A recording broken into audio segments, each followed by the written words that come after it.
ఆడవాళ్ళు బంగారానికంటే ఎక్కువ విలువ దేనికి ఇస్తారు చెప్పండి? చీరలంటే జనరల్‌గా చెప్తారు. ఇంకా స్టీల్ బాక్సులకి.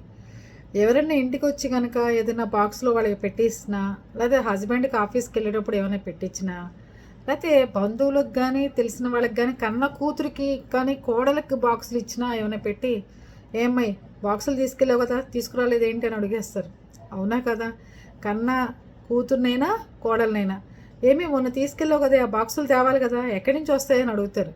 ఆ బాక్సులో ఎంతో అపురూపంగా మీరు కష్టపడి వండిన దాని గురించి కొంటే కూడా ఆ బాక్సులు తీసుకెళ్ళిన దాని గురించి ఎక్కువ ఆరాటపడుతూ ఉంటారు. అది.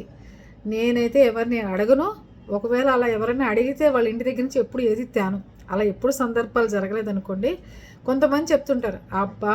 మా అత్త నసపార్టీ గిరిజ ఎప్పుడన్నా ఏదైనా పెట్టించిందనుకో ఆ బాక్స్ చుట్టూనే తిరుగుతుంటుంది ఆవిడ ప్రాణం" అంటారు. ఆఖరికి తల్లిని, అక్కని, చెల్లిని కూడా అంటారు. అమ్మో! దాని దగ్గర ఏదైనా పచ్చడి డబ్బా గానీ, బాక్స్ గానీ తెచ్చామనుకో తిరిగి మళ్ళీ ఇచ్చేదాకా దానికి మనశ్శాంతి ఉండదంటారు. నిజమేనా? మీ విషయంలో ఎప్పుడైనా జరిగిందా? వచ్చేయండి అయితే మాట్లాడుకుందాం.